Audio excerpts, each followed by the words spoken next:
Hello everyone, कैसे हैं आप लोग। उम्मीद है सब बढ़िया होंगे और खुश होंगे। आज की वीडियो मैंने इन्फ्लेमेटरी बॉल डिजीज़ पर बनाने का इसलिए फ़ैसला किया है क्योंकि आईबीडी के मरीज़ों की आजकल बहुतात है और काफ़ी लोग इस चीज़ से, इस बीमारी से मुतासर हैं। और सबसे बड़ी बात यह है कि होम्योपैथी के अलावा इस बीमारी का किसी भी तिब में या किसी भी साइंस में इसका इलाज मौजूद नहीं है। जो भी दूसरी मेडिकल साइंस में इसका इलाज मौजूद है वो टेम्परेरी है या सुपरफिशियल है, या उसको इस तरह कह सकते हैं एक तरह का मैनेजमेंट है। क्योर नहीं है। क्योर अगर हो सकता है तो सिर्फ होम्योपैथिक वे ऑफ ट्रीटमेंट से हो सकता है। आईबीडी आंतों की सोजिश वाली एक बीमारी है। ये एक लफ्ज़ है जो ये बयान करता है कि आपके डाइजेस्टिव सिस्टम में लंबे अरसे से चली आ रही बीमारी को बयान करता है। आईबीडी की किस्मों में दो बीमारियां जो हैं वो काबिल ज़िक्र हैं। पहली है अल्सरेटिव कोलाइटिस। अल्सरेटिव कोलाइटिस की हालत में आपकी बड़ी आंत और बड़ी आंत की लाइनिंग में सूजन और उसके साथ ज़ख़म भी पैदा हो जाते हैं। आईबीडी की दूसरी किस्म है क्रोहन्स डिजीज़।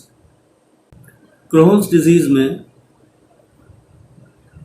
ये मर्ज़ आपके डाइजेस्टिव ट्रैक्ट की लाइनिंग या जो डाइजेस्टिव ट्रैक्ट है उसकी ऊपर वाली लेयर के अलावा जो डाइजेस्टिव ट्रैक्ट की गहरी तहें हैं उनको भी मुतासर कर सकता है।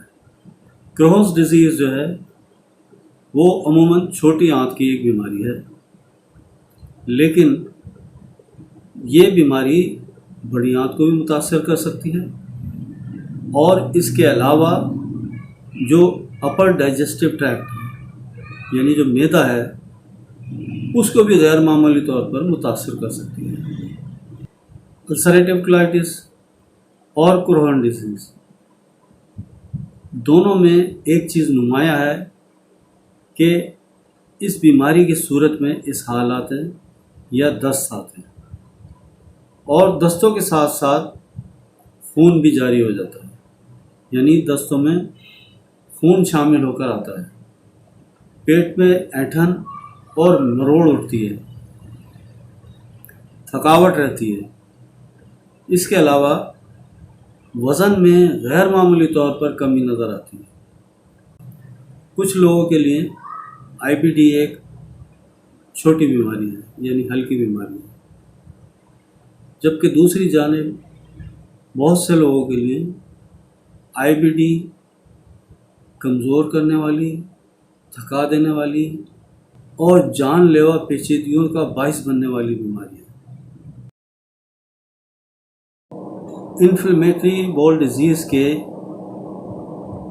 लक्षण या अलामात मुख्तलिफ हुआ करते हैं और ये इस बात पर मुनसर करता है कि बीमारी कितनी शदीद है और जिस्म के कौन से हिस्से को मुतासर कर रही है। इस बीमारी के लक्षण या अलामात हल्के से लेकर बहुत शदीद तक हो सकते हैं और इसकी खसूसियत ये है शिद्दत के बाद आपको कुछ न कुछ रिलीफ का मौका ज़रूर मिलता है। साइन एंड सिम्टम्स जो दोनों क्रोहन्स डिजीज़ और अल्सरेटिव कोलाइटिस में मिलते हैं वो कुछ इस तरह है। नंबर 1 है कि दोनों में दस्त जो हैं या इसहाल जो है वो नुमाया होते हैं। नंबर 2 है थकावट रहती है। नंबर 3 पेट में शदीद ऐंठन और दर्द हुआ करता है। नंबर 4 है पखाने में या दस्तों में खून ज़रूर आता है। नंबर 5 है भूख कम लगती है। नंबर 6 है वज़न गैर मामूली तौर पर कम होने लगता है। इन्फ्लेमेटरी बाउल डिजीज़ की सही वजह अभी तक नामालूम है। पहले ये समझा जाता था कि इन्फ्लेमेटरी बाउल डिजीज़ की वजह खुराक है या स्ट्रेस है,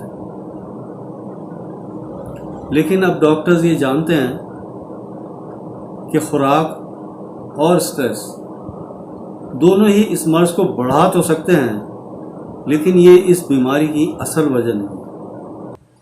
इस बीमारी की असल वजह इम्यून सिस्टम या मदाफ़ती निज़ाम की ख़राबी है।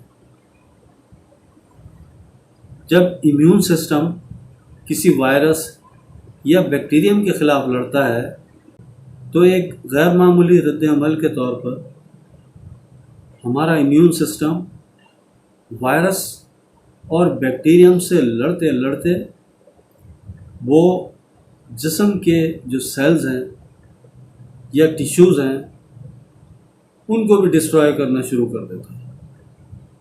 यही एक इम्यून सिस्टम की ख़राबी है जो इस मर्ज़ का बाइस बनती है। कई जीन म्यूटेशंस जो हैं आईबीडी के साथ ताल्लुक़ रखती हैं और ऐसा लगता है कि मौरूसियत भी इस बीमारी में अपना किरदार अदा करती है। आईबीडी उन लोगों में ज़्यादा होती है जिनके ख़ानदान इस बीमारी में पहले से ही मुब्तला हों, यानी कि जैसे बहन भाई, माँ बाप, जो ब्लड रिलेशन है, ये करीबी रिश्तेदार हैं, उनमें ये बीमारी पहले मौजूद हो। जब उनमें ये बीमारी पहले मौजूद होती है तो ऐसे उसी फैमिली के दूसरे अशख़ास जो हैं वो भी नुमाया तौर पर इस बीमारी में मुब्तला हो सकते हैं। ज़्यादातर लोग जो आईबीडी में मुब्तला हैं उनकी तशख़ीस या डायग्नोसिस 30 साल की उम्र से पहले पहले हो जाती है। कुछ लोगों को ये बीमारी 50 और 60 साल की दिहाई में जाकर होती है। आईबीडी ज़्यादातर गोरे लोगों को हुआ करती है। ताहम कोई भी रेस या नस्ल इससे मुबर्रा नहीं है या महफूज नहीं है। अगर आपका कोई बहन भाई, बच्चा या माँ बाप इस मर्ज़ में मुब्तला हैं तो ऐसी सूरत में आपको ये बीमारी होने का सबसे ज़्यादा ख़तरा है। स्मोकिंग या सिगरेट पीने से भी इस बीमारी में इजाफ़ा हुआ करता है। नॉन स्टेरॉयडल मेडिकेशंस जैसा कि आइबुप्रोफेन हो गई, नेप्रोक्सिन सोडियम हो गई या डिक्लोफेनेक सोडियम हो गई, और इसके अलावा दीगर जो non steroidal anti inflammatory medications हैं वो इस बीमारी को बढ़ावा देती हैं या इस बीमारी को मज़ीद ख़राब कर सकती हैं। मेडिसिन जो आपने लेनी है उसमें सबसे पहले सल्फ़र नुमाया है। सल्फ़र 200 की हफ्ते में एक खुराक आपने ज़रूर लेनी है, यानी वीकली 5 ड्रॉप्स आपने थोड़े से पानी में मिलाकर पी लेना है। और जिस दिन आप सल्फ़र लेंगे उस दिन बकाया मेडिसिन नहीं लेंगे। बकाया मेडिसिन उसके अगले दिन से आप शुरू करेंगे। मिसाल के तौर पर संडे को आपने सल्फ़र लिए तो बाकी जो मेडिसिन हैं वो आपने मंडे से शुरू करनी। अच्छा, जो मंडे से आपने शुरू करनी है उसमें सबसे पहले है चपारो अमारगोसो। चपारो अमारगोसो का मदर टिंक्चर, इसके आपने 10-10 ड्रॉप्स दिन में 3 बार इस्तेमाल करना है। चपारो अमारगोसो के 10-10 ड्रॉप्स आपने दिन में 3 बार थोड़े से पानी में मिलाकर पीने हैं। उसके बाद नंबर 2 पर मर्क्यूरियस कोरोसिवस। या मर्कौर भी उसको कहा जाता है, वो 30 पोटेंसी में आपने उसके 5-5 ड्रॉप्स थोड़े से पानी में मिलाकर दिन में 3 बार। मर्कौर जो है वो आपने इस सूरत में लेना है जब आपके स्टूल में बलगम और खून नुमाया तौर पर शामिल हो।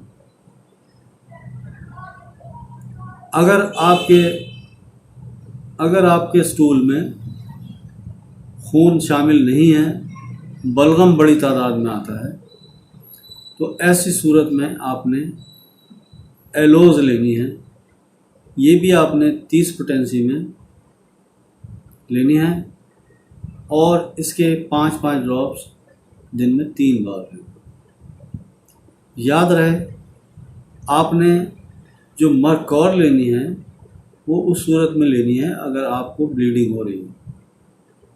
अगर ब्लीडिंग नहीं है, बलगम बहुत ज़्यादा है, तो उस सूरत में आपने मर्कौर नहीं लेनी, आपने सिर्फ एलोज लेनी है 30 पोटेंसी में। उसके भी 5-5 ड्रॉप्स दिन में 3 मरतबा थोड़े से पानी में मिला के आपने पीना है।